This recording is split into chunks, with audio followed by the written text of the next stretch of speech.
तो जय हिंद दोस्तों। हम लोग क्लास 10 की फिजिक्स पढ़ रहे हैं और क्लास 10 की फिजिक्स में हम लोग वैद्युत नाम के चैप्टर को आगे बढ़ाते हैं। और वैद्युत नाम के चैप्टर में आज हम लोग पढ़ने वाले हैं प्रतिरोधों का समायोजन का सेकेंड पार्ट, प्रतिरोधों का पार्श्व क्रम संयोजन। इसके पहले वाले लेक्चर में हमने पढ़ाया हुआ है प्रतिरोधों का श्रेणी क्रम समायोजन। तो श्रेणी क्रम संयोजन अगर आपने नहीं देखा है तो आप पीछे जाइए, हमारे चैनल को खोलिए साइन क्लास इन इंदौर, उसमें जाइए, देखिए वहाँ पे वीडियो होगा। उसको देखने के बाद ही आप इसको देखिए। अगर उसके बारे में जानते हैं तो यहाँ आप देखिए। आज हम लोग पढ़ने वाले हैं प्रतिरोधों का पार्श्व क्रम संयोजन। तो प्रतिरोधों का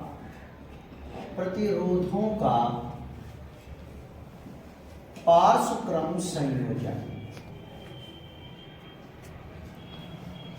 पार्श्व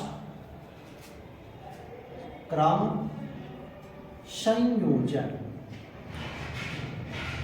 पार्श्व को जो है समांतर क्रम भी कहते हैं। प्रतिरोधों का समांतर क्रम संयोजन, इसको समांतर भी कहते हैं।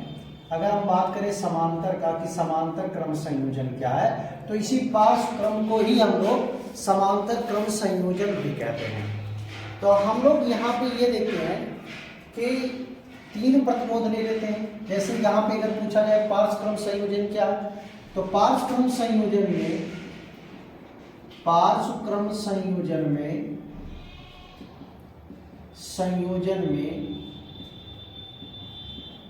जुड़े सभी प्रतिरोधों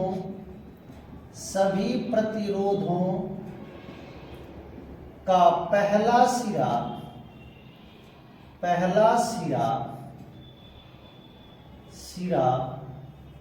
एक बिंदु और दूसरा सिरा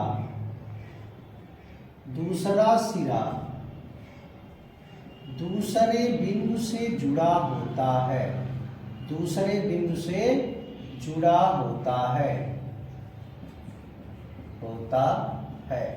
तो मेरे प्यारे बच्चों, यहां पर हम लोग जो है प्रतिरोधों का जो पार्श्व क्रम संयोजन है, पार्श्व क्रम संयोजन में क्या होता है कि पार्श्व क्रम संयोजन यानी समांतर क्रम संयोजन में जुड़े सभी प्रतिरोधों का पहला सिरा एक बिंदु से और दूसरा सिरा दूसरे बिंदु से जुड़ा होता है। यह होता है पार्श्व क्रम संयोजन। तो पार्श्व क्रम संयोजन की अगर हम देखें तो यहां पे देखिए, मान लेते हैं कि हमारे पास तीन प्रतिरोध हैं। कितने प्रतिरोध हैं? तीन, R1 R2 R3। जैसे मान लेते हैं भाई हमारे पास तीन प्रतिरोध हैं, R1 R2 और R3। तीन प्रतिरोध हैं, R1 R2 R3। तो हम लोग मान लेते हैं कि हमारे पास तीन प्रतिरोध हैं, R1 R2 R3। तो पार्श्व क्रम संयोजन में जुड़े सभी प्रतिरोधों का पहला सिरा, ये सबका पहला सिरा एक बिंदु से और दूसरा सिरा दूसरे बिंदु से जुड़ा होता है। तो यह होता है पार्श्व क्रम संयोजन। तो पार्श्व क्रम संयोजन में जुड़े सभी प्रतिरोधों का पहला सिरा एक बिंदु से और दूसरा सिरा दूसरे बिंदु से जुड़ा होता है। आई बात समझ में? चलिए आगे बढ़ते हैं। तो तीन प्रतिरोध मानते हैं। कितने? तीन प्रतिरोध, R1 R2 R3 किस क्रम में जुड़े हैं? पार्श्व क्रम में। और इन्हें जोड़ देते हैं एक V वोल्ट की बैटरी से। किससे ये बचवा? V वोल्ट की बैटरी से। V वोल्ट की बैटरी से जोड़ेंगे, ठीक है। तो यहां से धारा I निकलेगी। अब सुन लो, जब I निकलेगी तो I कितने भागों में बटेगी? तीन भागों में। श्रेणी क्रम संयोजन में आपने पढ़ा था I फिक्स होता है। यहां पर आप क्या पढ़ रहे हैं? I फिक्स नहीं है।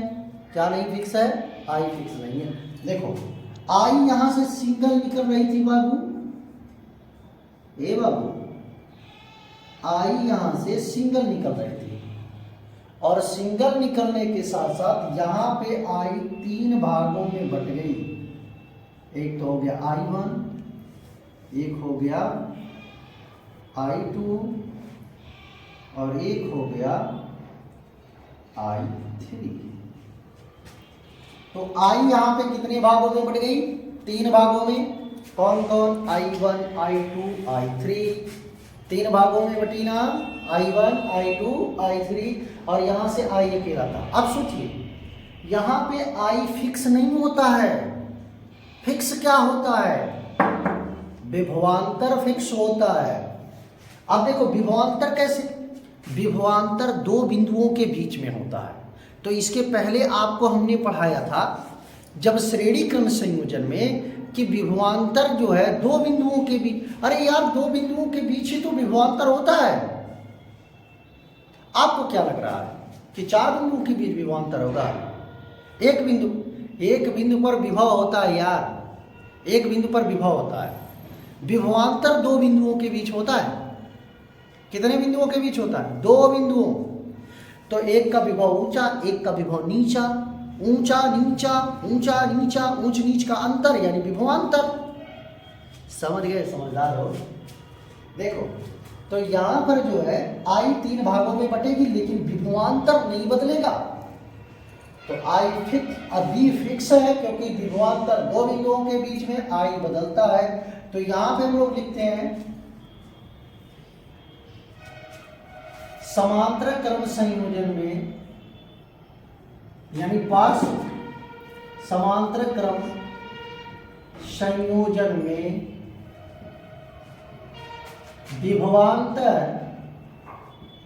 विभवांतर फिक्स होता है यानी नियत होता है, परंतु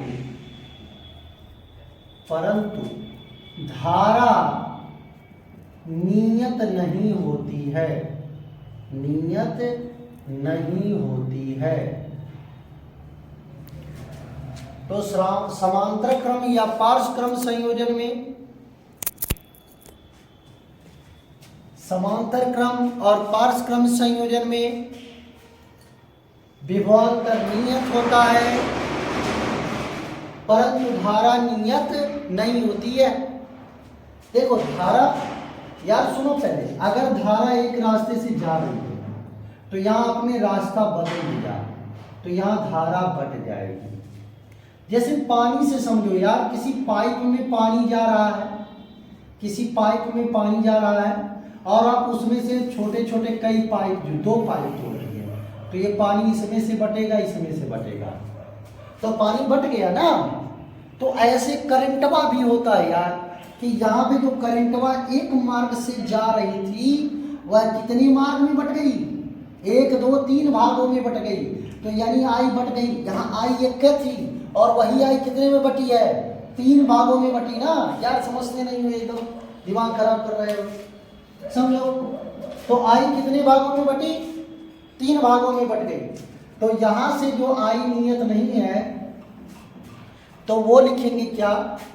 I बराबर I1, I2, I3, समीकरण नंबर 1। V फिक्स है, यानी जो विभवांतर है वो फिक्स है। ये मत समझना कि विभवांतर बदल रहा है, यानी विभवांतर बिल्कुल ही नहीं बदल रहा। और बदल क्या रही है? धारा। क्या बदल रही है? धारा। I1, I2, I3। तो चलिए आगे हम लोग बढ़ते हैं। क्या बढ़ते हैं? देखिए, पहले प्रतिरोध के लिए धारा, पहले प्रतिरोध में धारा है, कौन सी धारा है? I1।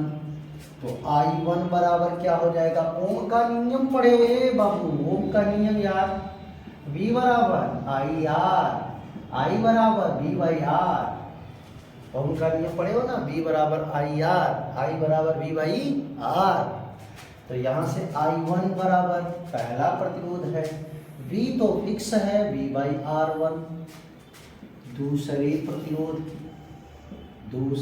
प्रतिरोध में धारा यानी करंटवा I2 करंट का झटका लिए हो? नहीं लिए हो? तो जा करके तार पकड़ के देखना कितना झटका लगता है। देखो I2 यानी दूसरे प्रतिरोध के लिए B तो फिक्स है, B/R2। तीसरे प्रतिरोध के लिए, तीसरे प्रतिरोध में प्रतिरोध में धारा I3 बराबर V/R3। तो ये तीसरे प्रतिरोध वाली बात हो गई। तो अब जो है, अब तुल्य धारा का मतलब ये होगा कि इस परिपथ की टोटल धारा, तो इस परिपथ की टोटल धारा क्या है? I B तो इसका फिक्स है, B/R। कौन सा R रखोगे? अब तुल्य धारा I के लिए कौन सा R रखोगे? तीनों को मिला करके हम लोग एक R मान लेते हैं। R1 R2 R तीनों को मिला करके क्या मान लेते हैं? R तुल्य यानी EQ। तुल्य धारा मतलब ये I बराबर V/R3। छोड़िए, इससे कोई घबराने वाली आपको बात नहीं है कि आप इसे घबरा जाएं, ऐसी कोई बात नहीं है। चलिए यहाँ से अगर आप लोग नहीं समझ पा रहे हैं तो चलिए समीकरण 1 में, हाँ देखिए ओम का नियम से हम लोग I का वैल्यू रखे हैं। तो यहाँ पे क्या लिखेंगे? समीकरण 1 से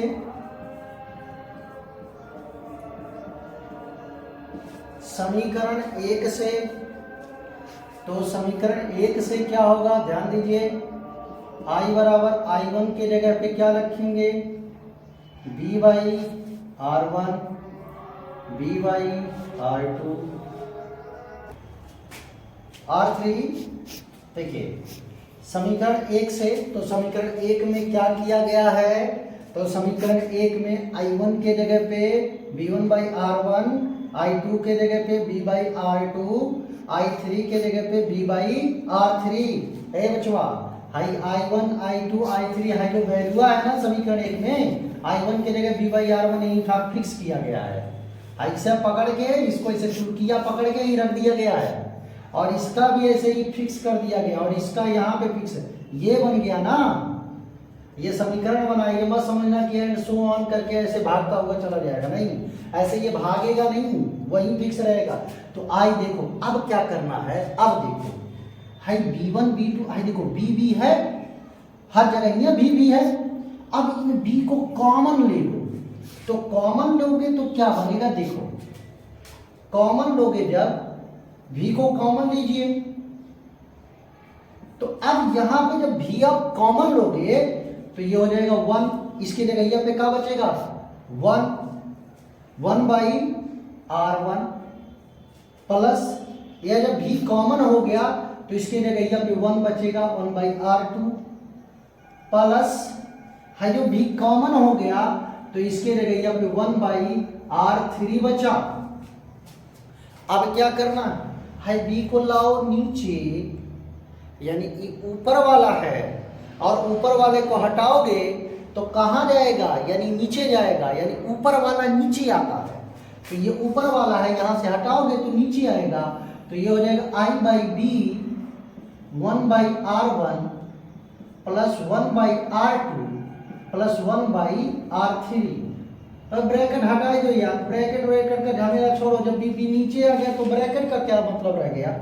अब सुनो, अब ये सुनो, देखो सबसे बड़ी लॉजिक तो अब देखो, वो लॉजिक का हम यहाँ लिख दे रहे हैं आप लोगों को समझने के लिए, बाक्सवा में ध्यान दीजिए। ओम का नियमवा क्या है? ओम का क्या बताए थे? V बराबर IR। यदि हम लोग I को नीचे ला दे, यानी B/I बराबर क्या हो जाएगा? R। अगर हम ऐसे पलट दें, मतलब I को ऊपर भेज दे और B को नीचे भेज दे, ऐसे पलट दे, यानी इसकी मुंडी ऐसे घुमा पलट दे, तो जब ये घुमा के पलटोगे तो I चला जाएगा ऊपर, और B आ जाएगा नीचे, और ये भाई देखिए R पलटा जाएगा, ये R भी क्या होगा? पलट पलट जाएगा, तो आर पलट करके यानी आर के नीचवा क्या छिपा है, एक, तो एक ऊपर चला जाएगा और आर हो जाएगा नीचे, तो आई बाई बी बराबर 1/r हो जाएगा। नहीं समझे? देखो देखो देखो देखो, सुनो सुनो यार, समझा। ई पॉइंट दिया, हम आपको युवा समझा देते हैं, या तो दिखेगा नहीं, दिखेगा, देखो, ठीक है, दिखेगा, ठीक है। तो देखो v बराबर क्या होता है, आई, v बराबर आई होता है। अब देखो v के नीचे है आई को जब यहां से लाओगे इसे करो आ जा, तो आई आ जाएगा नीचे आर। अब अगर मान लो इसे पलटना है, तो पलटना है तो पलटो, आई चला जाएगा ऊपर आर और बी हो जाएगा नीचे। अब देखो भाई आर के नीचवा तो एक छिपा रहता है ना, तो एक चला जाएगा ऊपर, तो 1/r, तो आई बटे बी बराबर 1/r फिक्स कर दो। 1/r बराबर 1/r1 plus 1/r2 plus 1/r3। ये हो गया प्रतिरोधों का श्रेणी क्रम संयोजन। अब अगर मान लेते हैं, माना n प्रतिरोध जुड़े हों, n प्रतिरोध का मतलब तीन नहीं, बहुत सारे जुड़े हों, 4 जुड़े हों, 5 जुड़े हों, 6 जुड़े हों, 7 जुड़े हों, जितने भी प्रतिरोध ऐसे श्रेणी या क्रम समांतर क्रमों में जुड़े हैं, तो उनका भी ऐसे ही फार्मूला अप्लाई होता है। 1/r बराबर जुड़े हों, ऐसे लिख लीजिए जुड़े हों, तो 1/r बराबर 1/r1 1/r2 1/r3 and so on 1/rn लगा दीजिए। मतलब चाहे 2 रहे, चाहे 3 रहे, चाहे 4 रहे, चाहे 5 रहे, ऐसे ही सबको जोड़ेंगे अगर वो श्रेणी क्रम उस पार्श्व क्रम में है, समांतर क्रम में है। और तो सबसे जरूरी बात ही समझ लो कि जब आपको प्रतिरोध कम करना होगा तो ही आप जो है प्रतिरोधों को समांतर क्रम में जोड़ेंगे, और जब आपको प्रतिरोध ज्यादा करना हुआ तो आप श्रेणी क्रम में जोड़ोगे, लेकिन जब आपको प्रतिरोध कम करना हुआ तो आप किस क्रम में जोड़ोगे, समांतर क्रम में। लेकिन हाई इसका मतलब हुआ तो लिख दो, देखो इसका मतलब क्या हुआ, अतः पार्श्व क्रम में जुड़े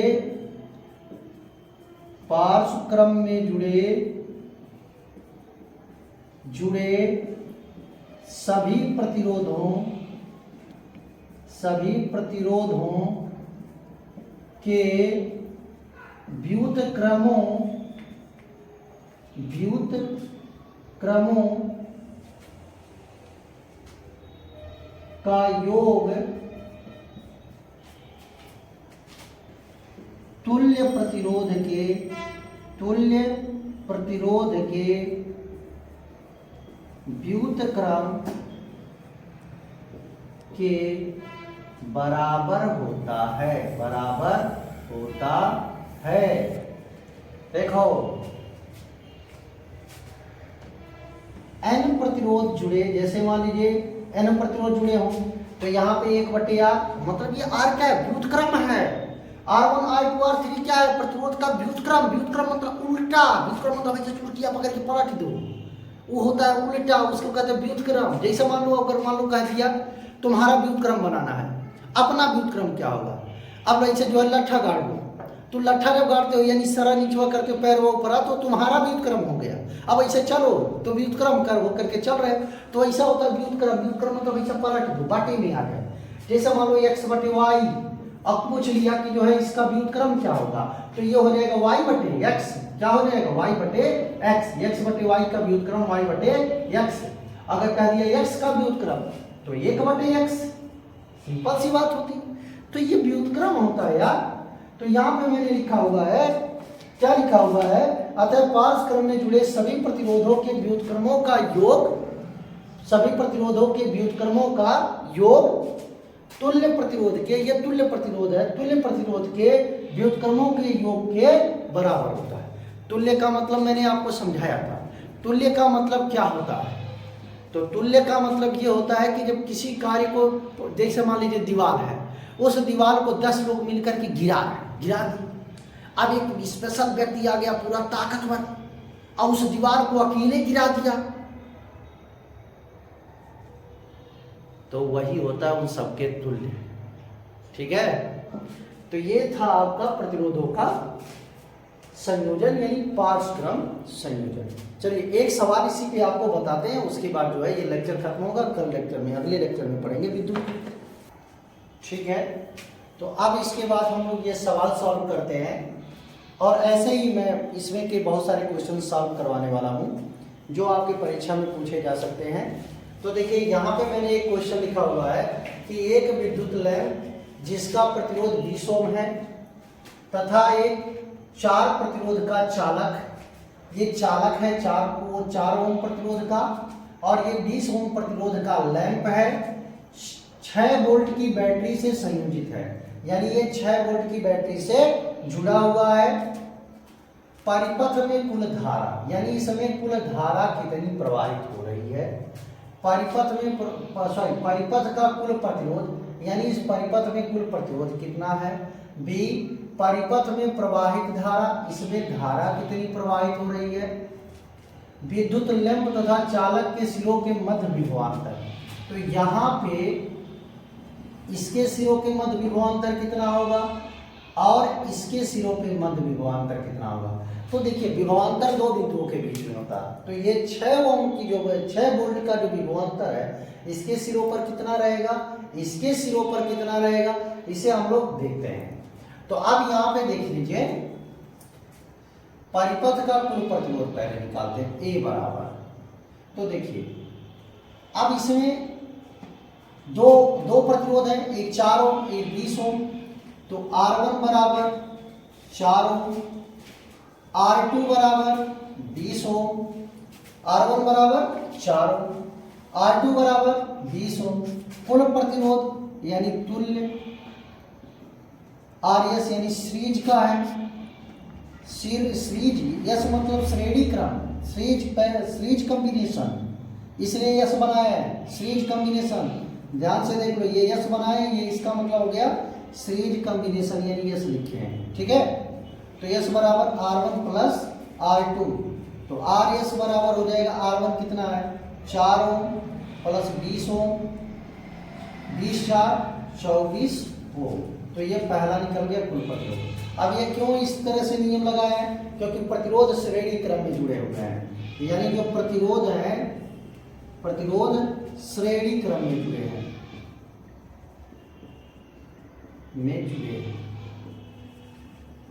इसलिए। अब बी, परिपथ में प्रवाहित धारा निकालनी है, यानी आई निकालना। तो देखिए ओम का नियम पढ़े हैं, V बराबर आई आर, तो I बराबर क्या हो जाएगा V बटे R, ये R चला जाएगा नीचे, तो I बराबर V कितना है बोलिए V, तो V कितना है 6 वोल्ट, और R कितनी है 24, तो 6 से काट दीजिए, 6 चौक 24, I बराबर 1 बटे 4। अब 4 से 1 में यदि भाग लगाओगे नहीं जाएगा, 0 लगाओगे, दशमलव लगाओगे 0 हो जाएगा, 4 दूनी 8, 2 बचा, दशमलव की वजह 0 20, 4 पचे 20 कट जाएगा, तो ये हो जाएगा I बराबर 0.25 एम्पियर, जिसमें एमीटर से मापा गया है। ठीक है, एम्पियर हो गया। अब क्या है I भी हम लोगों ने निकाल लिया है, तो I के साथ साथ अब हम लोग क्या देखिए, कह रहा है विद्युत लैंप तथा चालक के सिरों के बीच विभवांतर यानी C, तो लैंप तथा चालक के सिरों के बीच विभवांतर, तो देखो धारा नहीं बदलेगी, धारा नहीं बदलेगी, तो 4 ओम के पहले लैंप पूछा है, लैंप विद्युत लैंप यानी बल्ब, यह भी प्रतिरोध ही है, उस समय बताए थे बल्ब ये सब प्रतिरोध है, कूलर पंखा सब प्रतिरोध है, तो ये हो जाएगा विद्युत लैंप के मध्य विभवांतर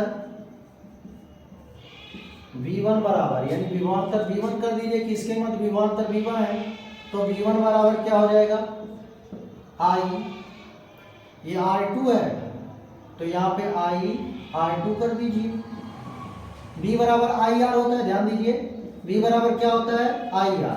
तो इसके सिरों के मान लीजिए ये तो V1 रख दीजिए, विभवांतर की बात हो रही है। I कितनी एम्पीयर धारा जा रही है, 0.25।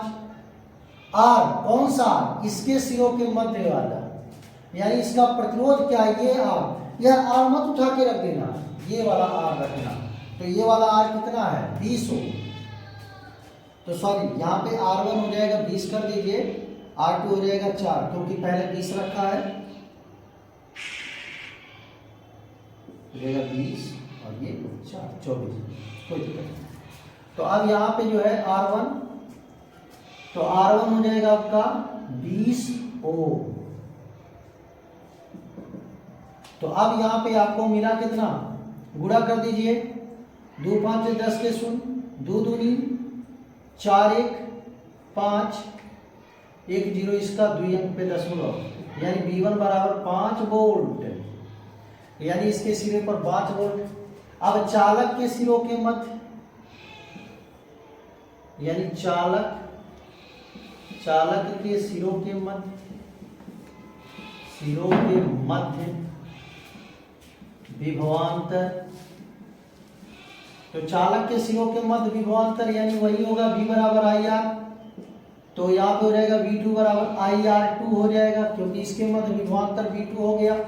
तो V2 I कितना है, यही है 0.25, तो ये हो जाएगा 0.25 गुणे R2, तो R2 का है 2 है ना, 4 R2 हो जाएगा 4, तो V2 बराबर 25 चौके 100, 2 अंक में दशमलव, तो V2 बराबर 1 वोल्ट। अरे वाह, 5 वोल्ट 1 वोल्ट, इसमें 5 वोल्ट खर्चा हो रहा है, यहाँ पे 5 वोल्ट खर्चा हो रहा है, और यहाँ पे 1 वोल्ट खर्चा हो रहा है, तो दोनों मिल करके कितने वोल्ट खर्चा हो रहा है, 6 वोल्ट।